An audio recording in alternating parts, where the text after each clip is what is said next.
Күніге үзбей қызыл ет жеу ағзаға біршама ауырлық әкеледі. Сол себепті аптасына 1-2 рет кешкі асты балықпен, құс етімен немесе ақуызға бай өсімдік өнімдерінен жасап тұрыңыздар. Бүгін сіздермен балықтың етін қуырмай, пеште өте дәмді етіп пісіретін рецептімен бөлісемін. Қызып тұрған табамызға май құйып, пиязды сарғайғанша қуырып алған соң, сәбізді кішкене қуырып аламыз.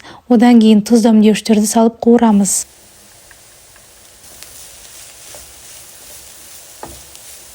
Балықтың кез келген түрін қолдансаңыздар болады. Мен бүгін ментай және горбушаны қолданамын. Балық етіне тұз дәмдеуіштерді екі жағына да сеуіп жағып шығамыз. Осы уақытта пешті 180 градусқа қыздырып қосып қоюды ұмытпаңыздар. Рецептке қажетті өнімдерді описание бөліміне жазып қоямын. Ал енді балықтың етін дәмді әрі шырынды ететін соусын жасаймыз. Ол үшін қаймаққа, жұмыртқа, тұз дәмдеуіштерді қосып жақсылап араластырып қоямыз. Содан кейін ірімшікті қосып бір араластырамыз. Парақшамда қызықты әрі ерекше рецептермен бөлісіп тұрамын. Сондықтан тіркеліп қолдап қоюды ұмытпаңыздар. Балықтың үстіне жаңағы қуырылған көкөністерді қойып, үстінен соусты құямыз. 180 градуста қызып тұрған пешке 30 минутқа қоямыз. Гарниріне күріш жасадым. Күрішті алдымен 15 минутқа ыстығырақ суға салып қоямын да, табаға ешқандай май қоспай күрішті саламын.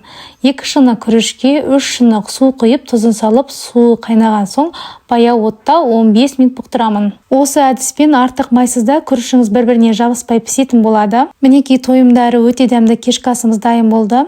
Рецепт ұнаса қолдап қолпаштап қоюды ұмытпаңыздар.